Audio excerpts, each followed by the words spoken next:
내일 새벽 FOMC가 예정되어 있는데 지금 이더리움을 어떻게 매매해야 할지 고민하시는 분들 많으실 겁니다. 여기서 바로 롱을 따라가야 할지 아니면 발표 전 조정을 기다려야 할지 판단이 굉장히 중요한 자리입니다. 잘못 들어가면 FOMC 변동성에 휘말릴 수 있기 때문에 지금은 반향보다 기준이 더 중요합니다.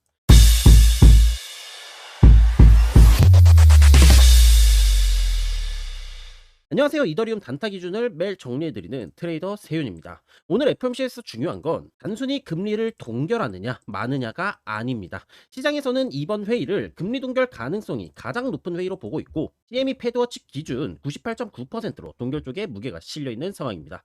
그렇기 때문에 오늘 시장이 더 중요하게 보는 건 금리 결정에 대한 자체보다 점도표 그리고 경제 전망 요약 4월 기자회견에서 어떤 톤이 나오느냐입니다. 이번 3월 회의는 SEP가 함께 나오는 회의이고 성명 발표 이후 바로 기자회견도 예정되어 있기 때문에 결국 핵심은 앞으로의 금리 반영에 대한 힌트가 어떻게 나와주냐입니다. 그래서 지금 이더리움도 단순히 동결만 보고 안심할 자리가 아니라 발표 이후 파월 발언과 시장 해석에 따라 변동성이 크게 나와줄 수 있는 자리로 보셔야 됩니다. 특히 오늘처럼 큰 이벤트가 있는 날은 영상에서 드리는 기준도 중요하지만 발표 전으로 관점이 어떻게 바뀌는지 체크하는 게 더 중요합니다.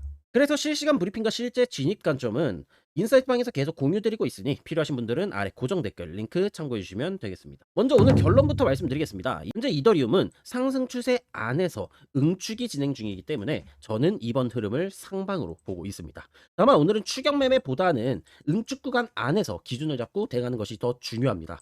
보통 FOMC 전날 저녁부터는 변동성이 줄어들며 응축이 이어지는 경우가 많기 때문에 지금은 응축 구간 내 매매가 중요하고 발표 이후에는 돌파 반영 확인이 핵심입니다. 그럼 지금부터 FOMC를 앞둔 이더리움이 어떤 차트 흐름에 놓여 있는지 그리고 왜 응축 구간 내 대응이 중요한지 차트 보시면서 하나씩 정리해 보겠습니다.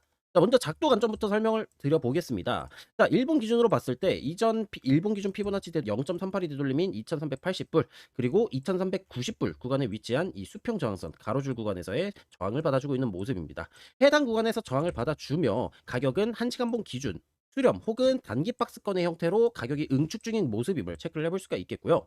그럼 여기서 중요한 건 이 수렴 구간의 돌파 반향성입니다. 첫째로 응축 구간의 상방을 돌파를 해주게 된다라고 가정을 해보게 된다면 작도 기준 목표가는 일본 피보나치 되돌림 기준 0.5 되돌림 구간인 2,575불 혹은 하락 추세선 상단 구간이라고 볼 수 있는 2,600에서 2,700불대를 잡아볼 수 있겠으며 반대로 하방 구간을 이탈한다라고 한다면 4시간봉 피보나치 되돌림 기준으로 0.38의 되돌림인 2260, 0.5 되돌림인 2220, 0.618 되돌림인 2185불 구간까지 순차적인 조정 형태가 나타날 수 있다는 점 체크를 해주시면 되겠습니다. 자, 그렇다면 스토캐스틱과 이동평균선의 상태를 체크를 해보며 반향성을 알아가 보도록 하겠습니다. 자, 먼저 일봉입니다. 단기, 중기, 장기 스토캐스틱 모두 상승 기울기를 유지해주고 있는 모습입니다. 최단기 평선인 5이동 평균선과 60이동 평균선의 골든 크로스가 나와주는 모습이고요. 자, 지금은 62동 평균선의 기울기가 하방 기울기가 강한 상태에서 돌파를 해준 모습이기 때문에 두 가지 정도의 상황이 필요합니다. 첫 번째, 급등으로 가격이 올라가주며 62동 평균선의 기울기를 한 번에 바꿔주려고 하는 모습. 두 번째, 시간이 걸려주며 가격이 응축하며 응축 이후 상승 쪽으로 돌파해주는 흐름. 왜 이것을 체크해야 하냐면 기울기가 하방 기울기인 상태에서 돌파를 해주게 된다면 이런 식으로 조정 형태로 진행이 되며 페이크아웃이 발생을 할 수 있기 때문입니다. 제일 베스트인 상황은 이 상황처럼 돌파 이후 단기 응축을 거친 이후에 급등하는 응축 구간을 상방으로 뚫어주는 형태가 제일 이상적인 시나리오라고 볼 수 있으며 지금은 1시간봉 단위 가격이 응축 중인 상황이고 내일 새벽 빅 이슈인 FOMC가 예정되어 있기 때문에 이 응축 구간을 상방으로 돌파해주는 가능성을 일단 1차적으로 생각을 해볼 수가 있겠습니다. 자, 일본 구간에서는 스토캐스틱의 상승 시그널이 유지 중인 형태이기에 지금 현 구간에서는 4시간봉, 1시간봉 단위에서 응축하고 있는 구간의 반향성이 하방으로 가느냐 상방으로 가느냐가 중요합니다. 따라서 다음 구간은 4시간봉 위주로 살펴보도록 하겠습니다. 자, 4시간봉의 이동평균선 배열 상태는 5, 20, 60, 120, 240 이동평균선의 순서로 현재는 완벽한 정배열의 형태로 진행 중인 모습입니다. 역배열 구간에서는 가격의 상승이 나와주게 된다면 해당 이동평균선들이 저항선으로 작용을 해주면서 상승으로 진행이 되기에 힘든 구간들이 연출이 됩니다. 반대로 정배열인 구간에서는 가격의 조정이 나와 주더라도 각 이동평균선 구간이 지지선으로 작용을 하고요. 따라서 오늘 구간에서도 이 가격의 조정이 진행된다라고 가정을 해보게 되더라도 22동 평균선, 62동 평균선, 122동 평균선, 242동 평균선 등에서 각각 순차적인 반등이 나와줄 가능성을 먼저 짚어볼 수가 있겠습니다. 자, 스토캐스틱은 단기 스토캐스틱이 상승, 중기는 하방, 장기는 고점 구간에서 머무르는 페일러 현상이 나와주고 있습니다. 페일러란 가격의 고점 혹은 저점 구간을 갱신하며 과매수, 과매도 구간에서 계속해서 머무르는 현상을 일컫고요.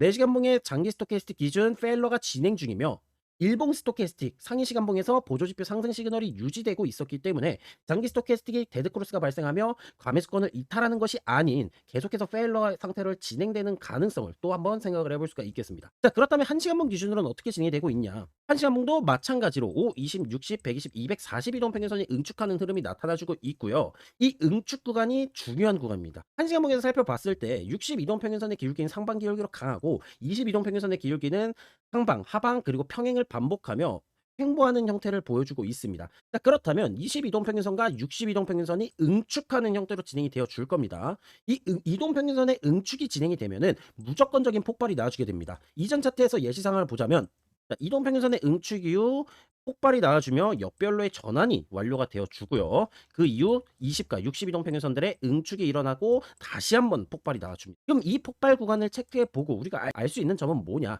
첫 번째, 해당 이동 평균선들의 돌파가 일어나는지 체크를 해야 되고요. 두 번째, 근처 구간에 있는 매물대 구간들을 이탈을 해주는지가 중요합니다. 현재 차트를 보시게 된다면 하반 기울기인 이동평균선 역별에서의 저항선 구간들의 돌파를 실패를 하고 저점 구간에 위치한 매물대 구간을 이탈하면서 추가적인 폭발이 나와줬습니다. 이 기준을 현재 차트에다가 대입을 해보게 된다면 현재 가격은 삼각 수렴 혹은 박스권의 형태로 가격이 응축 중이며 현재는 정배열 상승 추세에서 지지선이 올라와 주고 있는 상황입니다. 그럼 이 지지선이 올라와 줬을 때 20과 60 이동 평균선을 이탈하지 않으면서 조금 보수적으로 보게 된다면 현재 구간의 저점 넥라인 구간이라고 볼 수 있는 2295불을 이탈하지 않는 선에서 상단 쪽에 존재하고 있는 매물대 2360불과 2385불 라인을 돌파해주게 된다면 그 구간은 상승 폭발의 시작점이 되어줄 수 있는 구간인 것이고 반대로 이탈하는 모습이 나와주게 된다면 피보나치 되돌림 혹은 4시간봉, 1시간봉 단위에 있는 이동평균선 지지선들 구간까지 조정이 나와줄 수 있겠구나 라고 해석을 해볼 수가 있겠습니다. 자, 그래서 오늘 영상의 핵심 포인트는 이 1시간봉의 22동평균선과 62동평균선이 응축을 한 이후 2295를 하방 쪽으로 이탈을 하느냐 아니면 2360 2385불을 상방 쪽으로 돌파를 해주냐를 메인 포인트로 잡아주시면 되겠고요. 보통 FOMC는 저녁 시간부터 응축이 진행이 되고 FOMC 기준 전후로 변동성이 확 강해지기 때문에 해당 구간 내에서는 변동성을 주의하시고 진입 시에는 손절가를 반드시 설정을 하시는 걸 추천드려보도록 하겠습니다.